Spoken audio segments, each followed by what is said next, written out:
Boa noite a todos. Boa noite. Todas. Boa noite. Nós estamos aqui para mais um encontro transdisciplinar do CETRANS. Este encontro é do mês de agosto deste ano, 2022.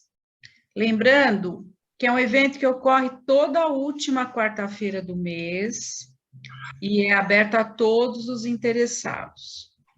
Mas antes de iniciarmos a apresentação do tema de hoje, nós vamos solicitar 1 minuto de silêncio em homenagem ao Dr. Patrick Loisel, falecido em 26 de agosto, deste mês, portanto, esposo da nossa querida Mariana Thierrot Loisel.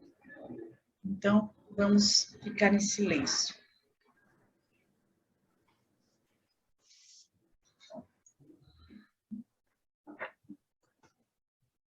Então, vamos abrir hoje com a apresentação do Fernando Binhardi, que todos já conhecem, que abordará o tema transdisciplinaridade aplicada à saúde, a importância do jejum e do silêncio nas várias dimensões. O Fernando chama-se Fernando Antônio Cardoso Binhardi, é médico pela Escola Paulista de Medicina, Unifesp, desde 1980, especialista em homeopatia, medicina comportamental, psicoterapia psicodramática, gerontologia e cuidados integrativos pela Unifesp.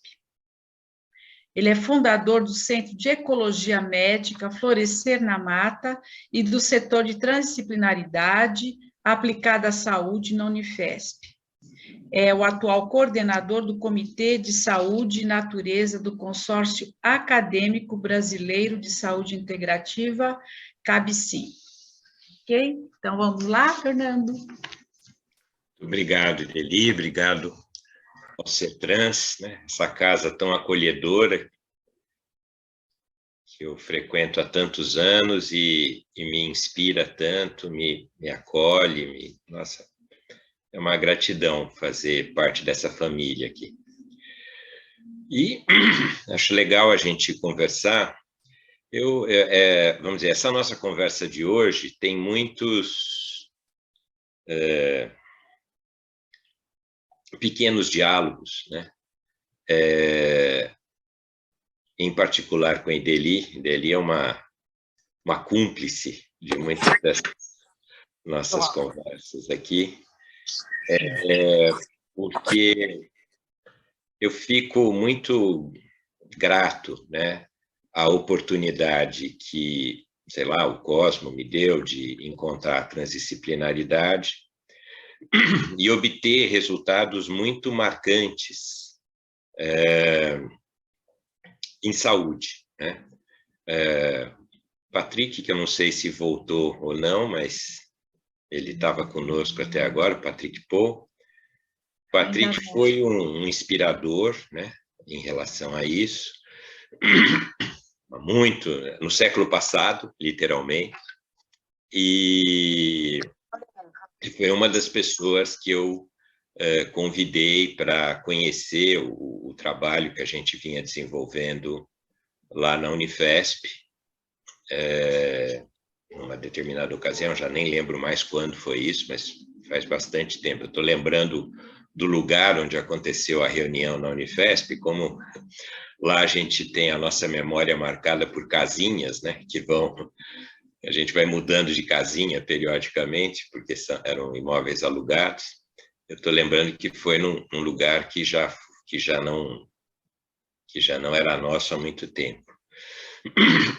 Mas o que mais me encanta é que quando você adota um modelo transdisciplinar na promoção e assistência à saúde,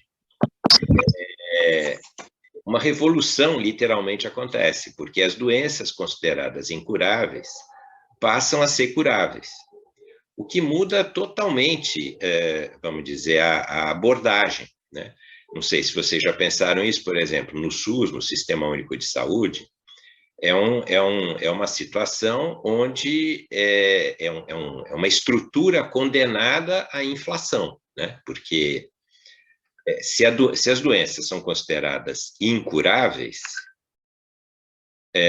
as pessoas só entram no sistema e, teoricamente, só saem se morrerem, né? Porque se as doenças são incuráveis, elas vão estar dependentes do sistema até que a morte aconteça. E o que é encantador quando você adota o modelo transdisciplinar para compreender e lidar com o tema da saúde é que as doenças consideradas incuráveis, consideradas crônicas, passam a ser curadas. Eu tive essa experiência num ensaio clínico que fizemos em São Mateus, um bairro periférico aqui de São Paulo, para quem não conhece, onde simplesmente a gente ensinou meditação a 140 pessoas acima de 60 anos, residentes naquele bairro. Isso aconteceu no Hospital Geral de São Mateus, um hospital estadual, que até em função, entre outras coisas, mas em função desse episódio, se tornou um hospital certificado como amigo do idoso. E o que surpreendeu a gente é que esses 140 idosos foram abordados em 2 grupos de 70, sendo que, num primeiro momento, o primeiro grupo serviu de controle para o segundo grupo. E o que foi surpreendente é que cerca de 60%, 70% dessas pessoas, isso se reproduziu 2 vezes, mostrando a reprodutibilidade do processo. Como eu dizia, cerca de 60% deles se curaram de todas as suas doenças crônicas, né? Diabetes, hipertensão, depressão, insônia. Tivemos 3 casos, né? Para não dizer que fosse uma mera coincidência, tiveram 3 casos de cura de glaucoma, né? Que inclusive está inspirando a oftalmologia da Unifesp a reproduzir esse modelo de ensaio clínico. Vai ter para até 10? Não, acho que 9. No nosso, num tempo próximo. Isso já está sendo planejado há algum tempo, em função da pandemia ficou adiado, mas em breve a gente vai estar fazendo. Então, me encanta muito isso. E muitas vezes, como eu tenho grandes amigos pensadores da transdisciplinaridade, eu muitas vezes comento com a Ideli o quanto me entristece ver essas pessoas, né, produzindo saber no campo da transdisciplinaridade e não usufruindo desses benefícios que a gente observa, né, nas pessoas que totalmente, digamos assim, desconhecedoras das bases teóricas e filosóficas da transdisciplinaridade, colhem os frutos de praticarem a transdisciplinaridade no resgate das suas saúdes, né? Do seu bem-estar. Bom, eu já falei aqui de outras vezes que a gente adota um modelo multidimensional de homem, onde a gente reconhece a existência de uma dimensão física, uma dimensão metabólica, uma dimensão vital, uma dimensão mental e uma dimensão supramental. E isso tem repercussões práticas, né? Então, a dimensão física diz respeito aos órgãos, aos aparelhos, né, aos sistemas que são localizados, né? Eu sei exatamente onde está o estômago, o cérebro, o intestino delgado, o intestino grosso, enfim, todos os órgãos são localizados. Daí a gente passa para uma outra dimensão que ainda é material, é tangível, que é a dimensão metabólica, porém ela já é não local, né? É uma dimensão fluídica que tudo isso reúne e possibilita a interação, é por onde fluem, né, os hormônios, os peptídeos ativos, as células, né, como as hemácias, que transportam o oxigênio, por exemplo, o gás carbônico, etc. Então, já é uma dimensão mais sutil, mas ainda bastante tangível, né? Eu posso fazer um exame de sangue, por exemplo.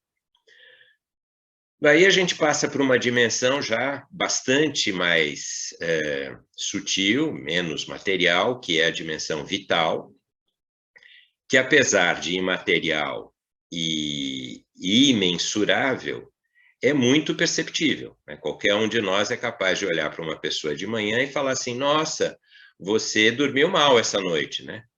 E a gente fala isso por quê? Por uma avaliação vital dessa pessoa, né? A vitalidade né, se sobressai, ela é visível, ela é reconhecível, ainda que não seja até o momento mensurável, né? A não ser indiretamente como a gente faz nas nossas pesquisas. E nessa dimensão, basicamente, a gente está lidando com o ritmo da vida da pessoa, né? A vida é um fenômeno rítmico, é um fenômeno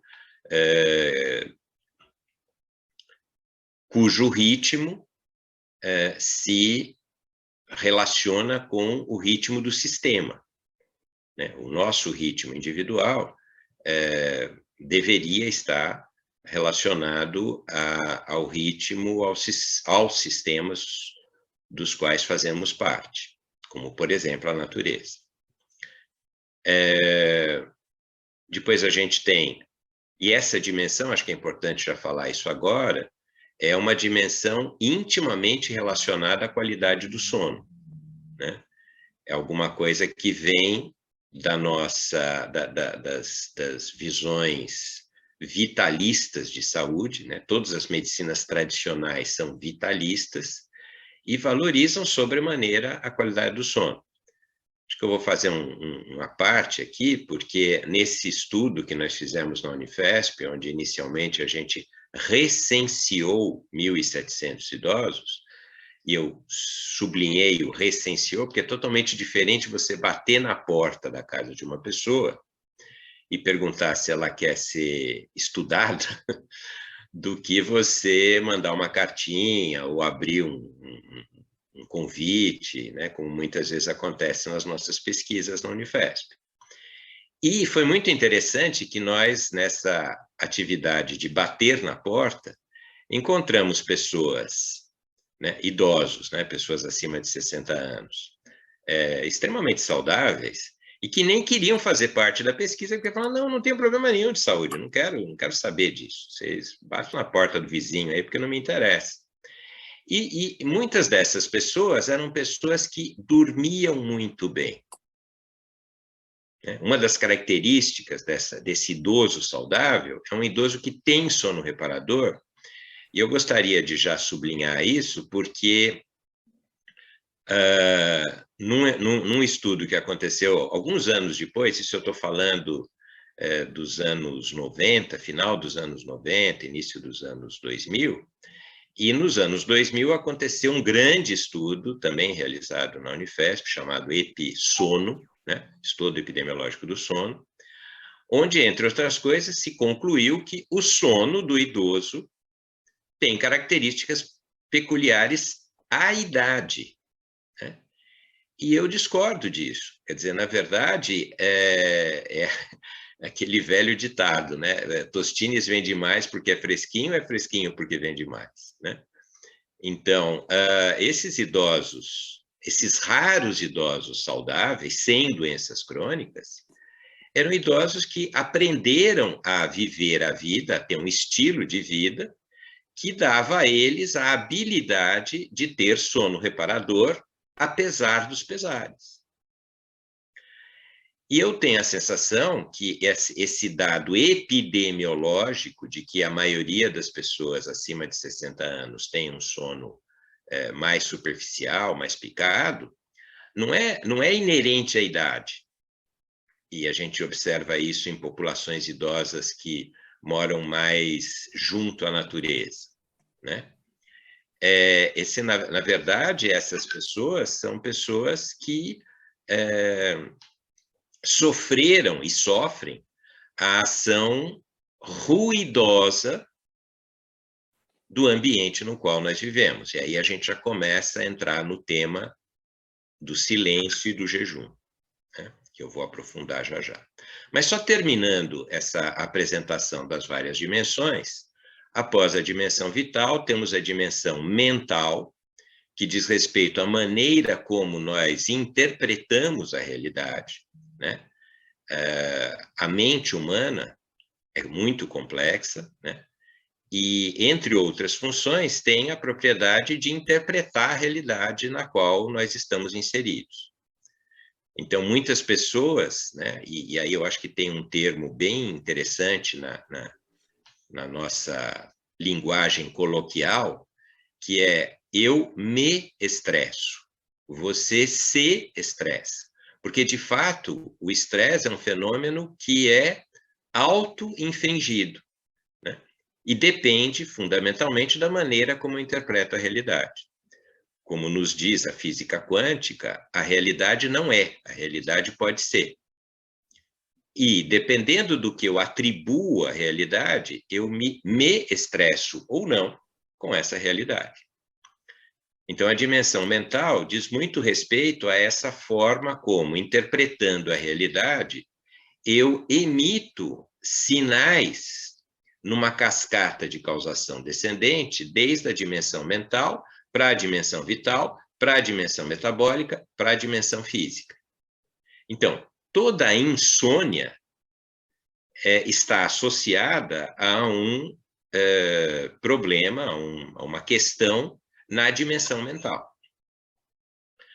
E a dimensão mental, por sua vez, é hierarquicamente inferior à dimensão supramental ou espiritual e sistêmica, né?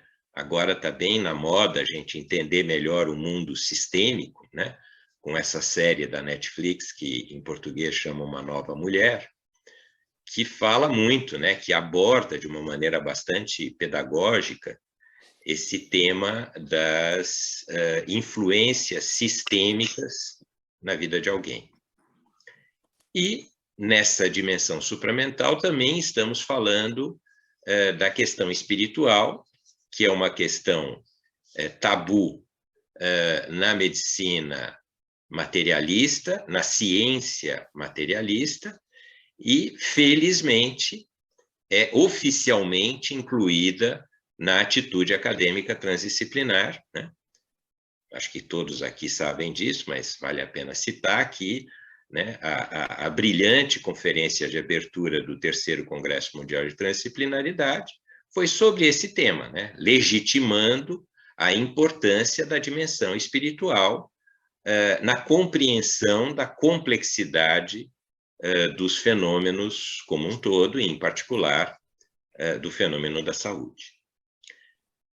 Bom, posto isso, a gente começa a compreender esse fenômeno tão bem estudado pela física quântica moderna, que é o fenômeno da causação descendente. E isso se demonstrou nesse ensaio clínico que fizemos lá com os idosos de São Mateus, porque eles estavam lá vivendo as suas vidas, né, apresentando as suas doenças crônicas, e à medida que aprenderam a meditar, e eu já vou falar um pouquinho mais disso, eles mudaram, né? Eles mudaram de atitude mental, eles mudaram de postura física, e esse é um outro tema bem interessante, a nossa atitude mental determina a nossa postura física, né? Então, eles que eram frequentemente anteriorizados, encurvados, se tornaram mais eretos, voltaram ao eixo vertical da gravidade, e com isso resgataram uma respiração fisiológica em 4 fases, né? Uma respiração que tem um momento em que o ar adentra o organismo na inspiração, uma pausa que se segue a esse momento da inspiração e quando essa vitalidade é distribuída pelo corpo todo, um outro movimento, que é o movimento da expiração, quando o ar se esvazia, né, do corpo, e uma importante pausa que se segue a esse movimento de esvaziamento, que é a pausa do vazio, do silêncio. E, curiosamente, ou não tão curiosamente assim, as pessoas hipertensas perdem essas pausas. E, com isso, perdem os predicados que acontecem, né, as oportunidades que acontecem durante essas pausas. Então, o que a gente observou nesse ensaio clínico é que esses idosos que aprenderam a meditar e incorporaram a meditação como hábito de higiene diária 2 vezes ao dia, se transformaram nessa cascata de causalidade descendente, voltando a ter uma respiração com pausas, um sono reparador, um metabolismo que passou a ser limpo, né, reparado pelo sono reparador, e com isso deixaram de ser doentes crônicos. O que isso sugere para a gente? Porque o que é mesmo meditar? Então, meditar é nos colocarmos voluntariamente num estado contemplativo, num estado onde predomina a função cerebral direita. A nossa sociedade, principalmente a nossa sociedade ocidental, nos estimula a viver a vida com a função cerebral esquerda, né? Que é a função que pensa, que analisa, que critica, né? Que se separa. E parece que a nossa saúde busca a reunião. As doenças acontecem justamente para nos dar a oportunidade de voltarmos a nos reunirmos, a reencontrarmos a unicidade. E um lugar, vamos chamar assim, uma instância que é fundamental para esse reencontro é o silêncio. Então, a cascata de causalidade descendente da saúde se inicia no silêncio. E esse silêncio é cada vez mais raro na nossa sociedade, no nosso estilo de vida cotidiano.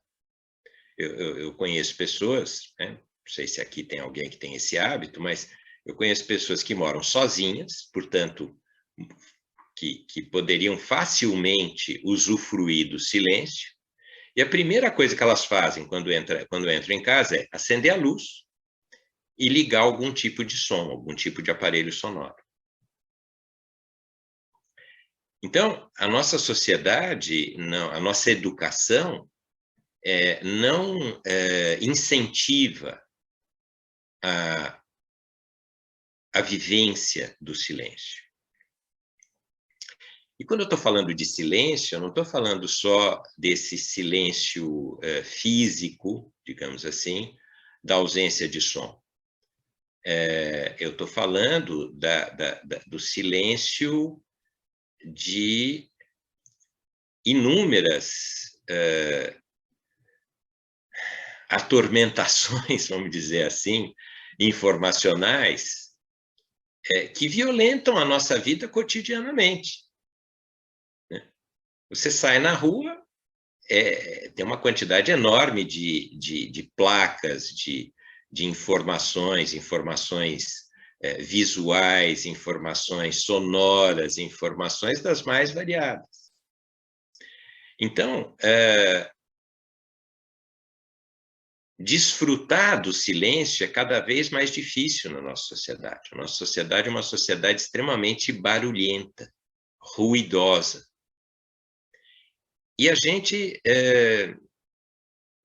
por vezes, perdeu a noção de quão importante é o silêncio nas nossas vidas. E, se a gente for pensar bem, né, o silêncio é um tipo de jejum, ou também podemos falar que o jejum é um tipo de silêncio. Né? A gente está habituado a pensar no jejum alimentar, né, que é aquele gesto onde eu voluntariamente me privo de alguns ou vários alimentos. Mas eu também posso fazer jejum de celular. Eu também posso fazer jejum de poluições ruidosas. E faz uma diferença muito grande. Né? Hoje a gente está vendo que a doença da invasão informática é muito severa na nossa vida cotidiana. E, em particular, agora, durante a pandemia, ela se agravou muito, né? Muito. Eu mesmo posso me apresentar como um caso desses, né? Porque tive um agravamento da minha situação visual, né, dos meus olhos, muito séria em função de ter que estar sistematicamente diante de uma tela, ou de computador, ou a tela do próprio celular, etc. Então, um outro aspecto, e aí eu vou falar um pouquinho mais especificamente do silêncio relacionado ao jejum, é que, da mesma maneira que a saúde, vista do ponto de vista multidimensional, transdisciplinar, como eu acabei de descrever, tem uma íntima relação com o contato que cada um e cada uma de nós possa ter com o seu propósito essencial de vida, né? Porque as nossas doenças são oportunidades que o nosso sistema de vida tem para nos recolocar, para nos guiar de volta para a nossa jornada essencial. A vida faz isso de uma maneira geral. Por exemplo, uma samambaia que é mudada de lugar e sofre situações ambientais que não são tão favoráveis para o seu florescimento, para que ela se sinta em plenitude, ela lança a mão de um recurso íntimo, facilmente compreensível pela noção de ecologia médica, que é mudar a sua seiva. A seiva de uma samambaia sã é amarga. A seiva de uma samambaia estressada é doce. E por quê? Porque a samambaia, ao adoçar a sua seiva, evoca os organismos que podem colaborar com a sua saúde, que são os pulgões. Né? Que a má interpretação do agrônomo, por exemplo, chama de praga.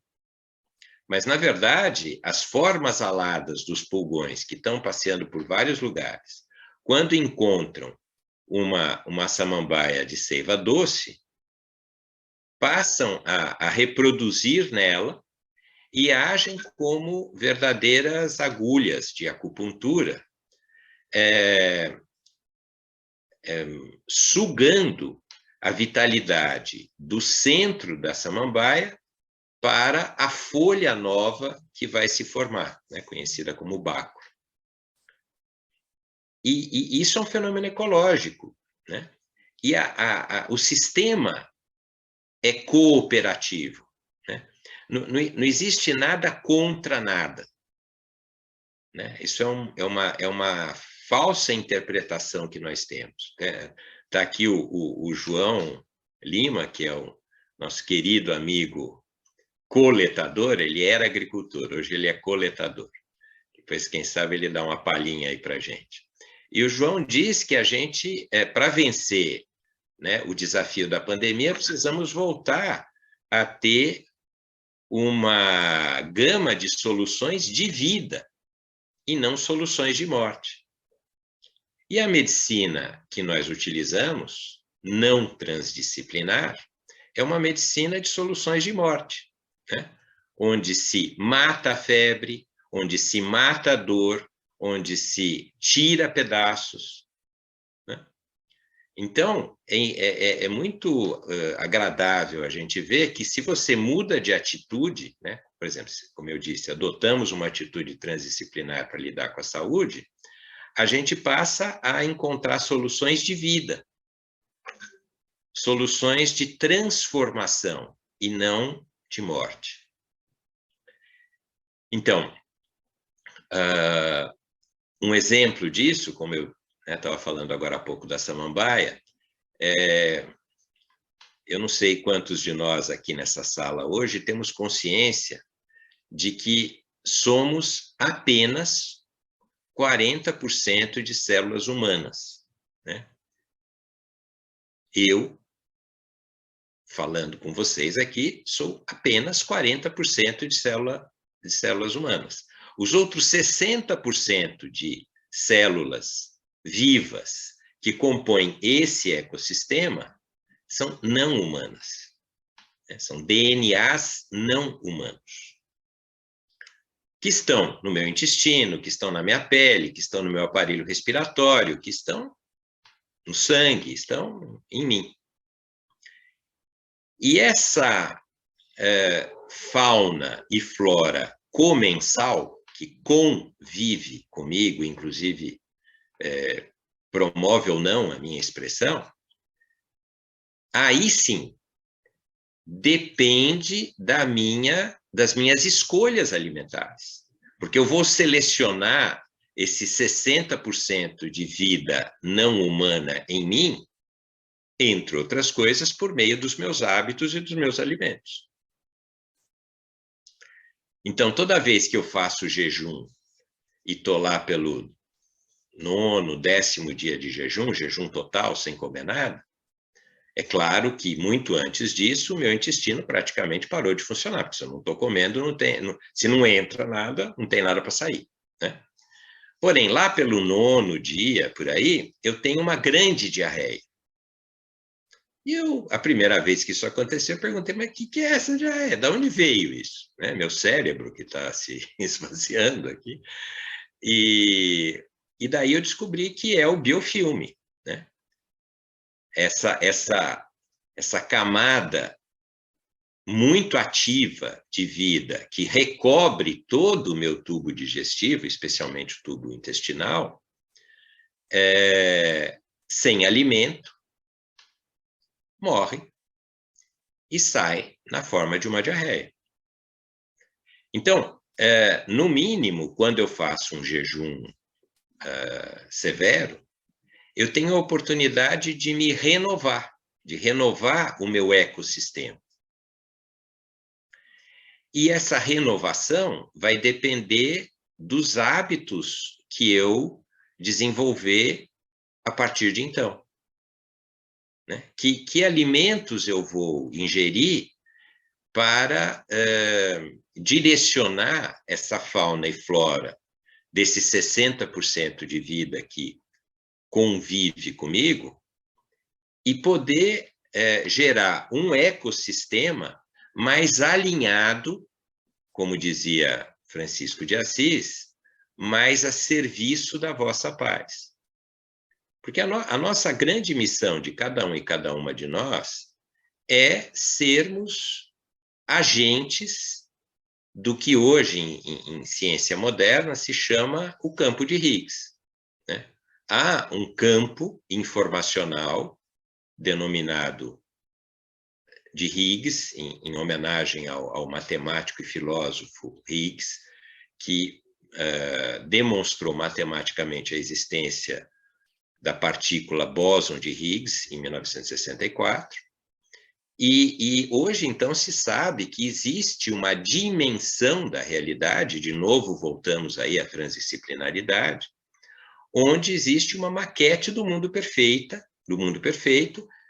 feita de bósons, né? Essas partículas, esse tipo de matéria especial, que não está dentro do binômio matéria-energia, né, coberto pela equação de Einstein, né, o E igual a mc ao quadrado. Então, quando meditamos, quando fazemos silêncio, nós somos tocados por esse mundo informacional do campo de Higgs. E assim podemos ser melhores instrumentos da sustentabilidade, da paz, do equilíbrio, da harmonia e assim por diante. Então, acho que para iniciar, né, a nossa conversa, eu queria trazer isso, né, esse convite para que a gente reconheça a importância do silêncio e do jejum no nosso cotidiano, para podermos ser mais, né, como falamos aqui no CETRAN, sermos mais transdisciplinares, né, no cotidiano das nossas vidas.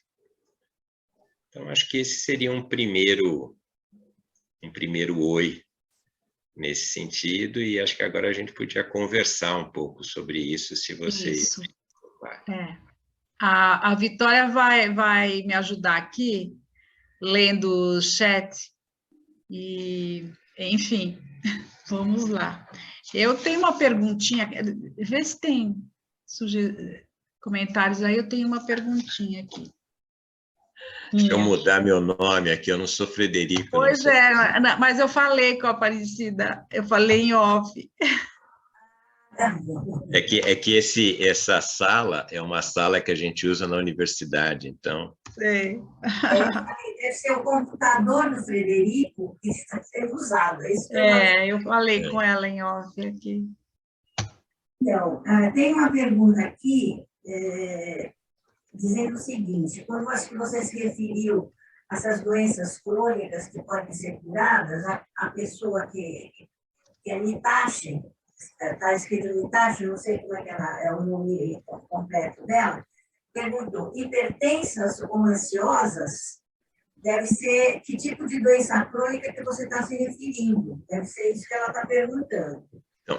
Então, vou dar um exemplo prático. Nós, certa ocasião, no século passado, a gente estava estudando uma população de executivos de uma grande empresa do comércio varejista brasileiro. Eram mais ou menos uns 30 executivos, todos hipertensos, sem exceção.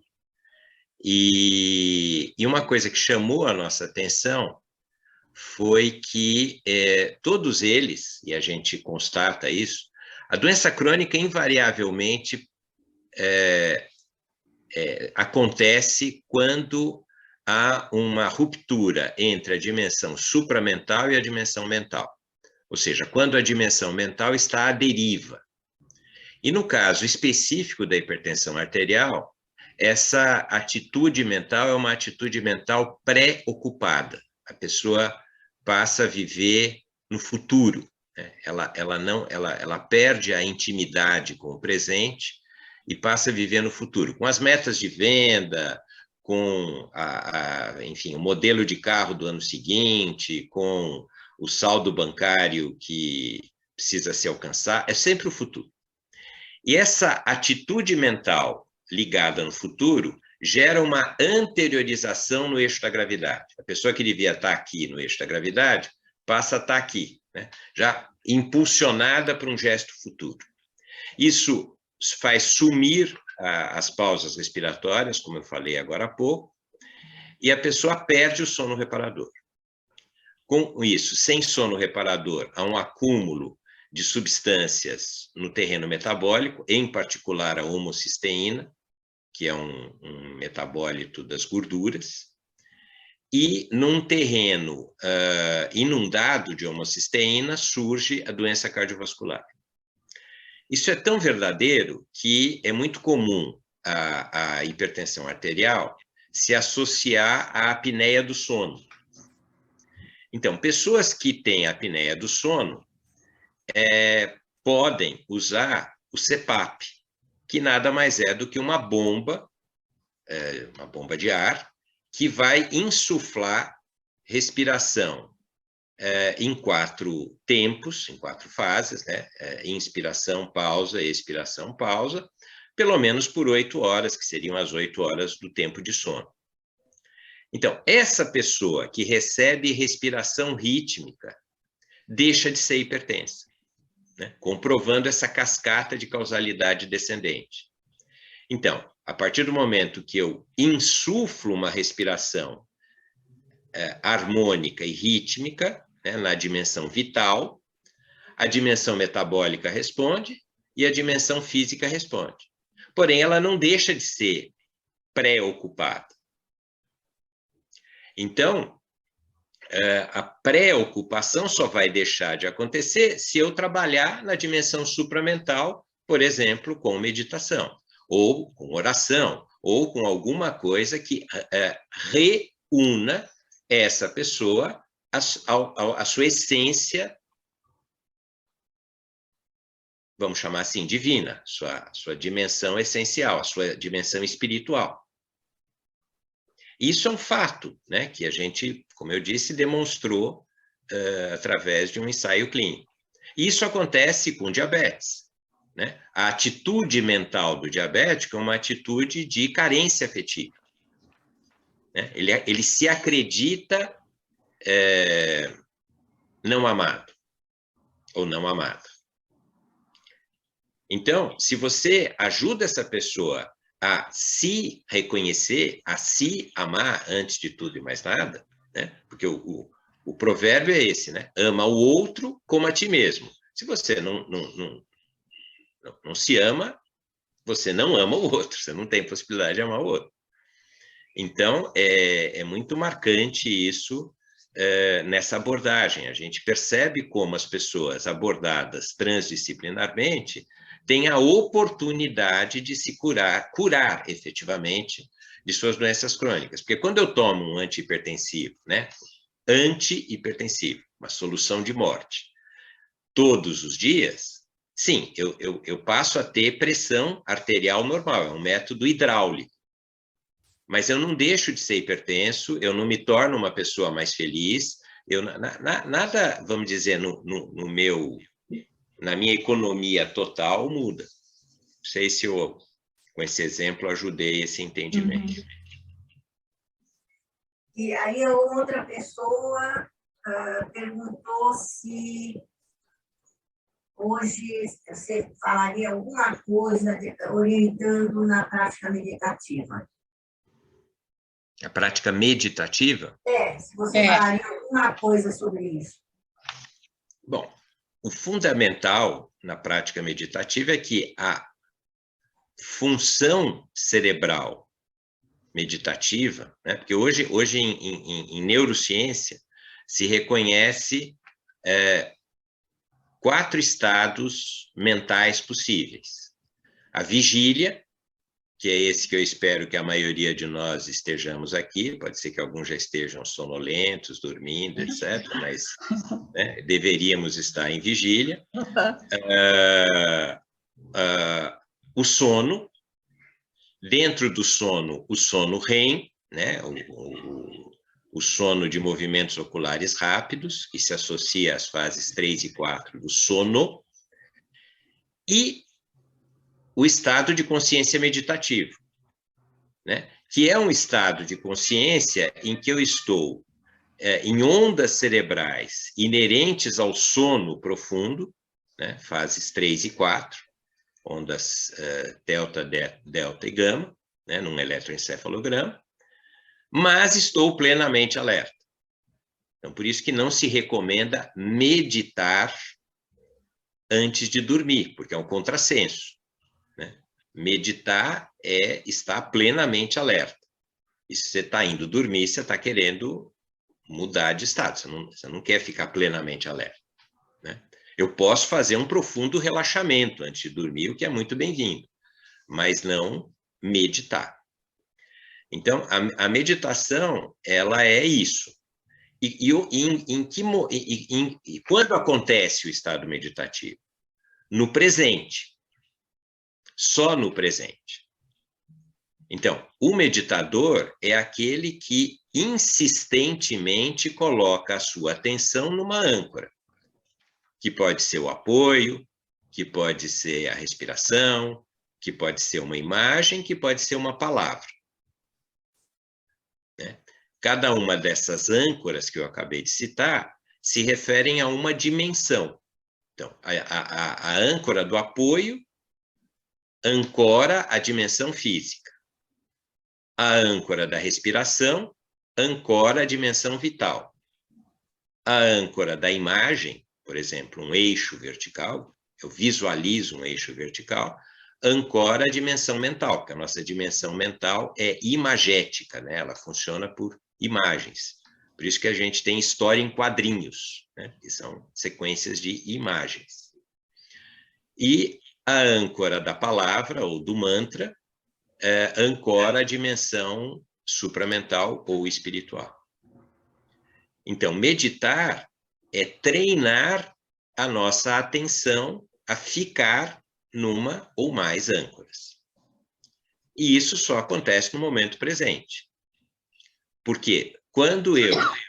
E numa função mental perceptiva. Eu percebo o apoio, eu percebo o vai e vem do sopro, eu percebo a existência do eixo, eu percebo a palavra. Se eu percebo um evento mental e embarco numa historinha, começo a contar a história do evento mental. Ouviu o som de um cachorro latindo e falei, nossa, de quem será que é esse cachorro? Por que esse cachorro não para de latir? Blá, blá, blá. Pronto. Eu entrei numa sequência de pensamento e saí da função meditativa. Então, o meditador é aquele que aprende a ficar na experiência perceptiva. E só na experiência perceptiva. E isso nos conduz ao silêncio. E, para aqueles que já têm essa experiência, sabem que no âmago do silêncio reside a paz inabalável. Não sei se eu respondi a pergunta. Então, na realidade, a pessoa estava querendo saber se você vai conduzir uma prática meditativa. Na realidade, eu não sei, acho que não é, talvez não fosse o caso hoje. Não sei, a gente pode conduzir um relaxamento, alguma coisa. É que eu não sei se a gente tem tempo, né? Porque eu estou vendo aqui, já são 8 horas, quase 8 horas, né? Não sei, depende, eu estou à disposição, mas, enfim, vamos ver, quem sabe, né? E mais? Você disse que tem uma... Não tem mais nenhuma aqui. Tem um comentário da Maria. Sim, a Maria que fez um comentário que é interessante entender a prática meditativa na multidimensionalidade da realidade e no real. E tem agora a do Alfredo, né? Peraí, mas Maria, você quer falar um pouquinho mais disso para a gente? Eu acho muito importante isso que você falou. Não sei se a Maria está, não sei se ela está aí. Você vê como a realidade é multidimensional, né? A gente não sabe, a realidade é não local. A Maria está aqui e não está ao mesmo tempo. Olha que coisa fantástica. Pois é. Fala então do Alfredo, enquanto a Maria ela volta. Retorna. Tá bom. Qual que é do Alfredo? Deixa eu ver. O seguinte, ele pede para você falar um pouco a respeito das meditações ativas, que tem forte componente de movimentação corporal, e sua relação com as dimensões do humano, física, metabólica, vital, mental e supramental. Então, Alfredo, veja, a atitude meditativa, ela, vamos dizer, num meditador de mais tempo, de treino, ela se estende ao longo do dia, né? Então, meditar é estar no presente, né? É que no extremo, por exemplo, hoje se fala muito em mindfulness. Mindfulness é uma prática que foi disseminada no Ocidente pelo Kabat-Zinn, um pesquisador, um biólogo moderno aí da atualidade, muito legal, mas tem sua origem na Sutra de Mindfulness, que é o ensinamento de Buda, que se consagrou como prática como Vipassana. Então, quem já praticou Vipassana sabe que você beira a experiência psicótica, né? Quer dizer, é uma prática tão profunda que, se você observar bem, né? Por exemplo, eu já passei por essa experiência e, em algum momento, eu não sabia meu nome,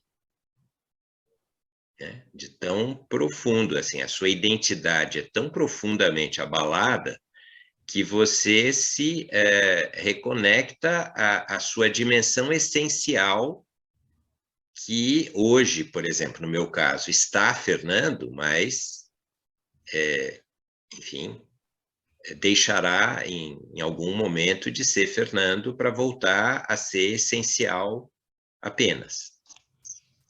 Então, sim, é possível eu ter uma experiência meditativa, uma experiência meditativa, vamos dizer, ao longo do dia. E posso, por exemplo, fazer uma caminhada meditativa. Eu posso fazer, né? Eu, durante um tempo na minha vida, vivi num monastério budista que o lema era: antes da meditação, cortar lenha e lavar louça. Antes da iluminação, cortar lenha e lavar louça. Após a iluminação, cortar lenha e lavar louça, né? Então, alcançar ou se reconectar com a fonte, com o uno, pressupõe uma vida no presente, uma vida de atenção no presente, sempre. E isso pode acontecer em vários gestos nossos. A gente pode, por exemplo, comer, né? O gesto de comer. A gente pode comer com atenção plena, com presença, e pode comer falando ao telefone, fazendo outras coisas, né? Conversando sobre negócios e etc. E, bom, e depois saborear a indigestão, né?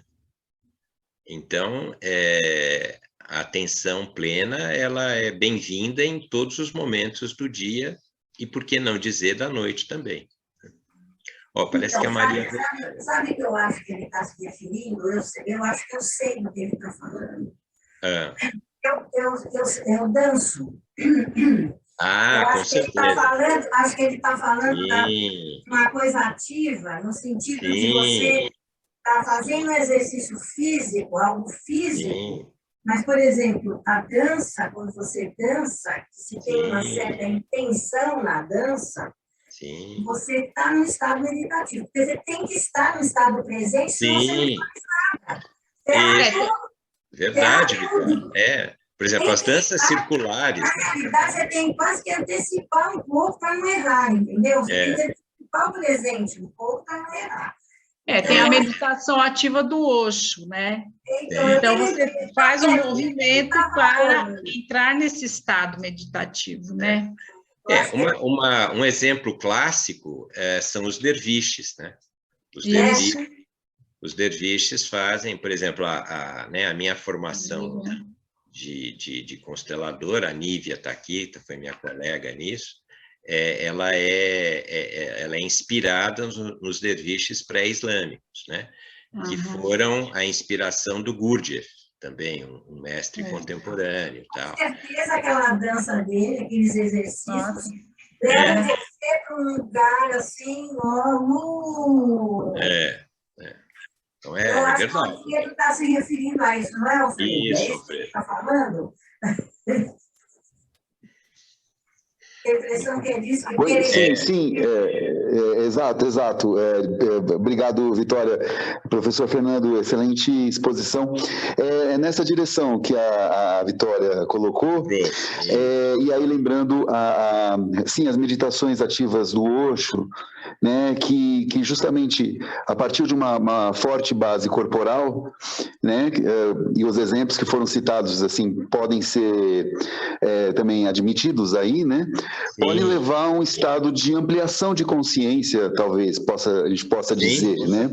Estados alterados, assim, explorando o potencial humano.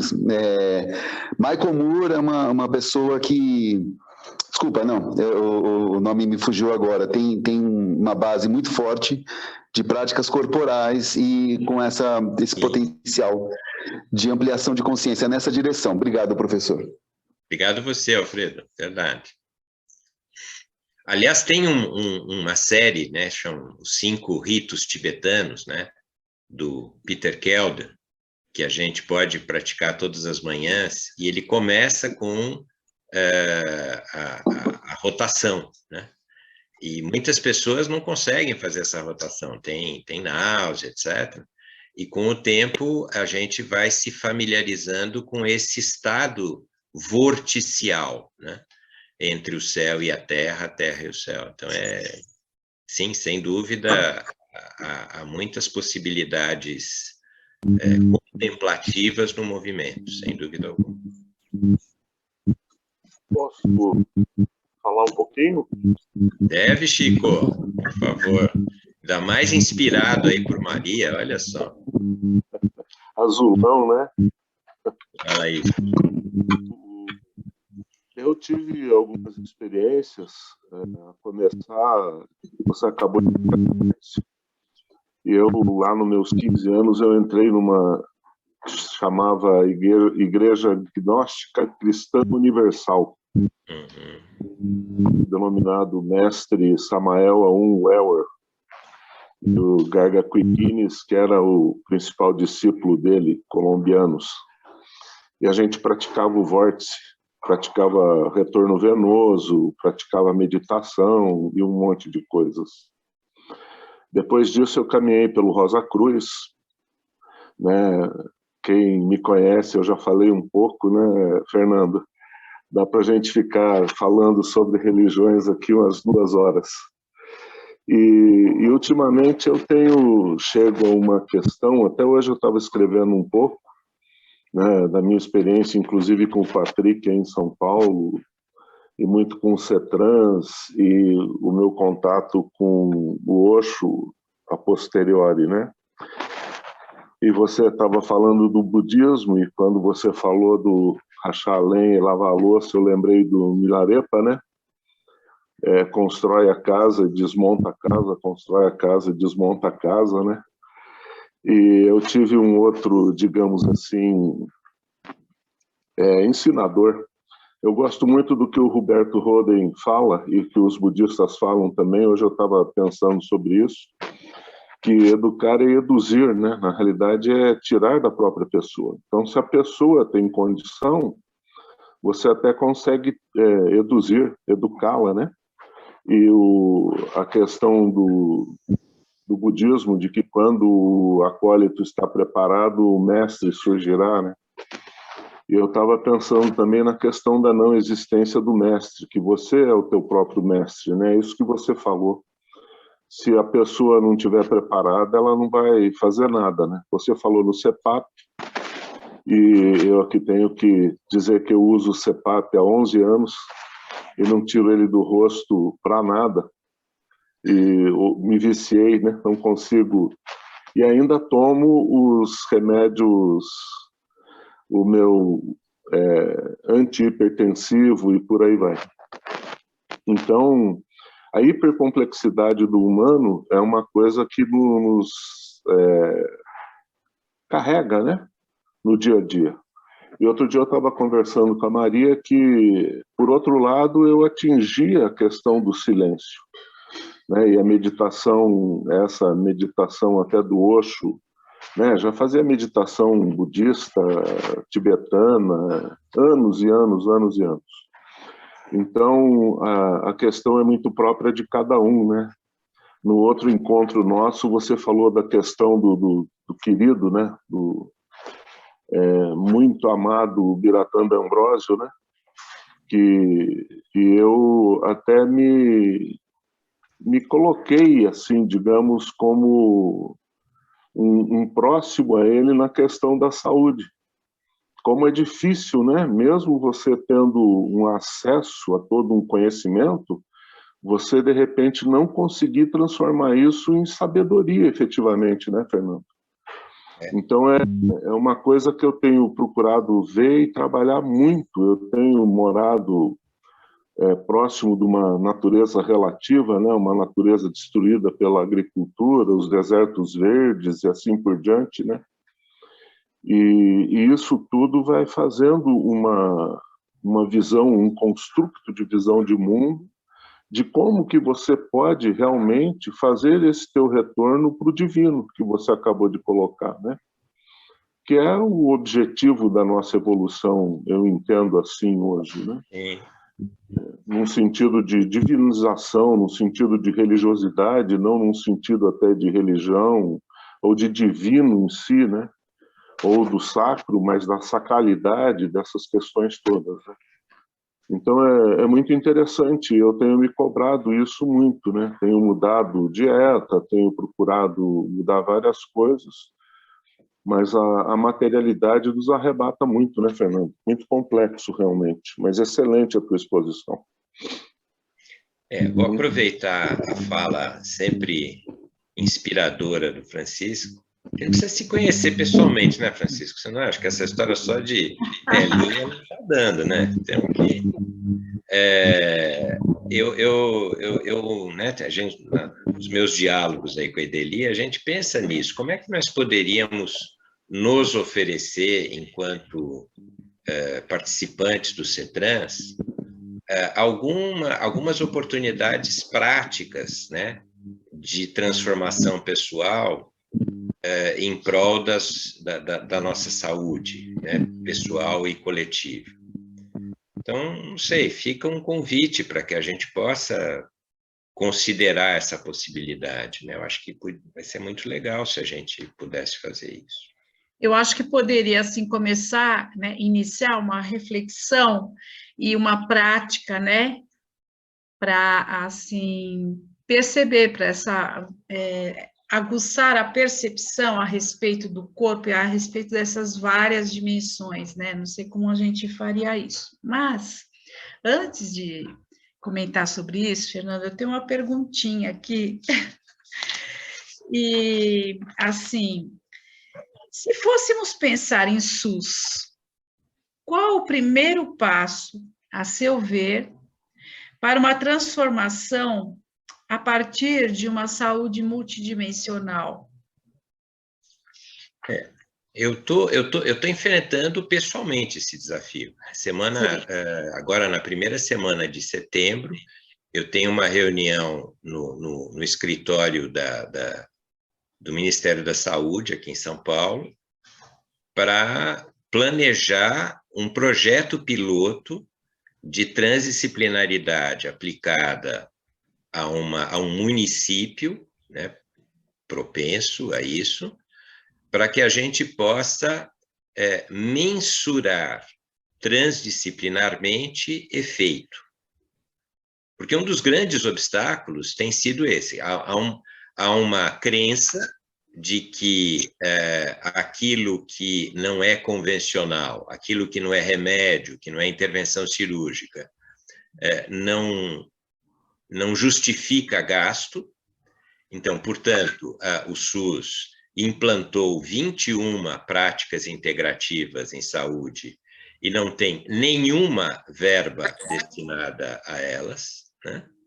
E eu estou falando isso com conhecimento de causa, eu estou em contato com a Cristiane, Cristiane Matos, que é a atual responsável pelas PICs no Ministério da Saúde, e é uma pessoa que está aberta para a gente demonstrar resultado. Né? Porque, assim, a literatura é vasta. Por exemplo, literatura de meditação hoje deve estar em mais de 8.000 trabalhos, que demonstram claramente... Hoje não é mais uma pergunta, meditação funciona? Isso já está mais do que demonstrado, sem problema nenhum.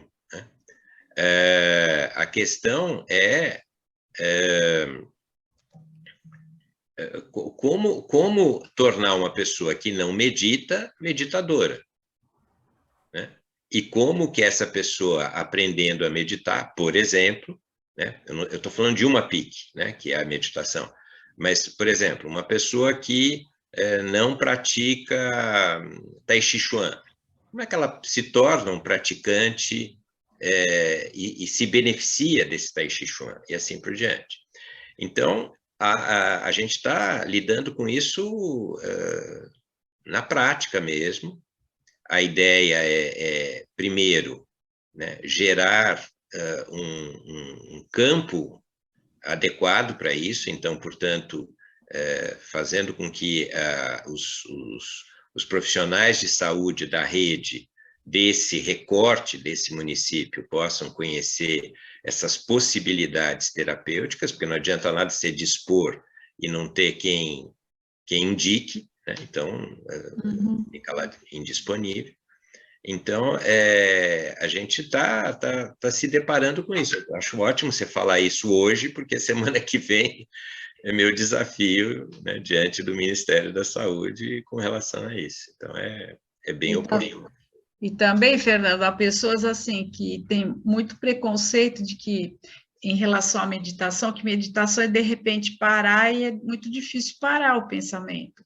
Eu fiz algumas práticas meditativas no curso de cuidados integrativos, e aí foi muito interessante, porque eu começava de um outro jeito, porque você pode, assim, começar a contemplar, né? Começar a perceber coisas ao seu redor, e depois você vai num minuto, né? Percebendo a própria respiração, né? Com cuidado, você pode andar, praticando a respiração, enfim, há muitas possibilidades e formas de iniciar esse processo para que isso fique confortável e não seja um martírio, né? Então, eu achei bem interessante. Agora, esse primeiro passo, eu acho que nós poderíamos conversar mais, né? Como é que é esse primeiro passo? Né? Como eu converso com o Fernando, né, que eu tenho uma prática no CAISM, Centro de Atenção Integral em Saúde Mental, que atende emergencialmente pessoas que ou praticaram suicídio ou têm ideias suicidas. E uma das coisas que muitas vezes... Ao praticar o suicídio, tem ideia de suicídio? Ou ideações suicidas. Como é que é? Não entendi. Não, é que você falou, ao praticar o suicídio, tem ideias suicidas, eu não entendi. Não, eu estou falando que... Ou pratica ou tem ideias.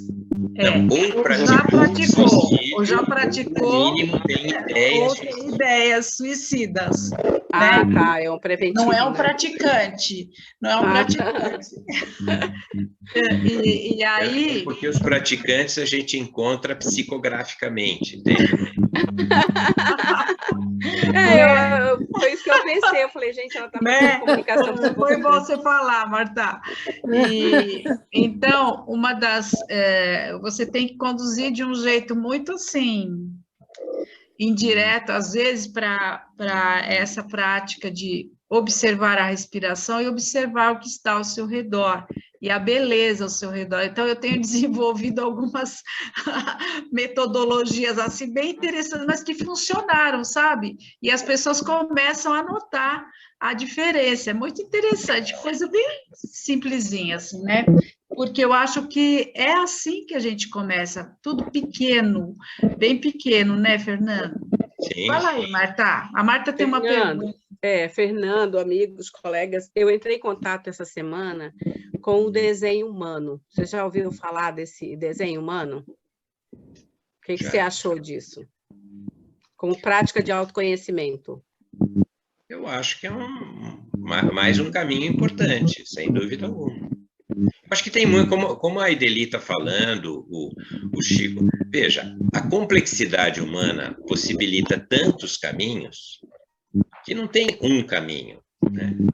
Tem metas. Eu acho que a meta, acho que todos nós aqui concordamos que temos como meta né, nos reunirmos na unicidade. Então, ok.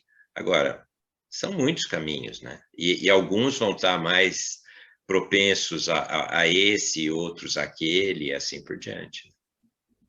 Legal. Mas fala mais da sua experiência, Marta, sobre a forma humana, o desenho. Esse desenho humano é uma ferramenta de autoconhecimento, né? Ele se apoiou em outros elementos, no I Ching, na Cabala, e aí ele faz um desenho da tua expressão no mundo e o conhecimento dessa expressão e por onde ele está relacionado, pelos chakras, pela energia, pela tua meta, pela tua intenção, vai te dar uma forma ou uma fórmula de como você se liga aos outros e como você se potencializa com os outros para fazer alcançar a sua meta, né? Então, tem um estudo feito o Aruhu, que está sendo divulgado, que ele estimou que uma certa quantidade da sociedade, da civilização, é manifestador, a outra é projetor, a outra é refletor. Quando você entende a sua posição dentro dessa pirâmide de conceitos, ao se juntar as pessoas, umas dão energia para o outro, potencializa a atividade do outro, outras se aproveitam dessa pessoa que é geradora de energia ou potenciadora de energia para fazer o seu caminhar no mundo, o seu estar no mundo. E, a partir disso, pelo que eu vi, é totalmente esse estar presente consigo, porque você tem que avaliar o seu estado emocional, você tem que avaliar qual é o chakra que está ativo, qual é a energia que está fomentando aquele chakra, e perceber no outro se isso não está influenciando de maneira desgastadora, né, que rouba energia, ou que potencializa energia para uma potencialidade não positiva. Então, eu acho que a gente está chegando num certo momento em que cada um vai se dar conta que é um dínamo de potencialização de programação existencial, de meta existencial, porque junto com o outro, gera uma civilização mais saudável, né? E essa busca pela saúde, pela saúde planetária, é também uma busca individual para depois ser coletiva, né? Que é isso que você fala que quando você vai para a natureza, quando você faz a cura na natureza, é o religar do humano consigo mesmo e com a sua energia mais divina, né? Mas sem se conhecer, sem se perceber, sem abrir os seus campos de percepção, essa informação não entra no Então, eu acho que é uma palavra-chave que você trouxe, Marta, é a percepção, né? A função perceptiva é indispensável nessa jornada, nessa caminhada, né? E a nossa sociedade incentiva muito a função pensativa, reflexiva, né? Então, acho que isso é um tema interessante. Lógico que você precisa de um corpo para se manifestar, mas também precisa de uma consciência que domine esse corpo, que entenda todos os mecanismos que ele precisa para atuar no seu intento de vida, né? No seu estar, no ser estar no mundo. Eu achei interessante por conta dessa estado de presença, que esse desenho humano ele busca com que você entenda o estar presente na sua energia, no seu pensamento, aonde está o ponteiro da sua consciência. Se é fora de você, se é dentro de você, E se é dentro de você, em qual corpo que ele está atuando? Se é no corpo energético, no corpo dos pensamentos, no corpo da energia, na aura. Bem interessante. A gente podia fazer uma oficina disso. Sim, eu acho que, nesse sentido, o que o Fernando coloca dessas várias dimensões conversa um pouco com isso, não é? E ele tem toda uma vasta experiência nesse sentido, acho que seria bem interessante, né, a gente poder aprofundar. Eu não sei, mas acho que nós ultrapassamos bastante nosso horário.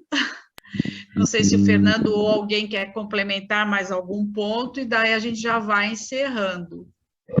eu vi que a Maria voltou, não sei se a Maria quer fazer a observação dela, Maria, que a gente acabou perguntando e não sei se você tem essa possibilidade. Acho que ela não está. Está ali, mas está sem som. Acho que o Francisco quer falar outra coisa. Francisco, quer? Sua mãozinha está levantada.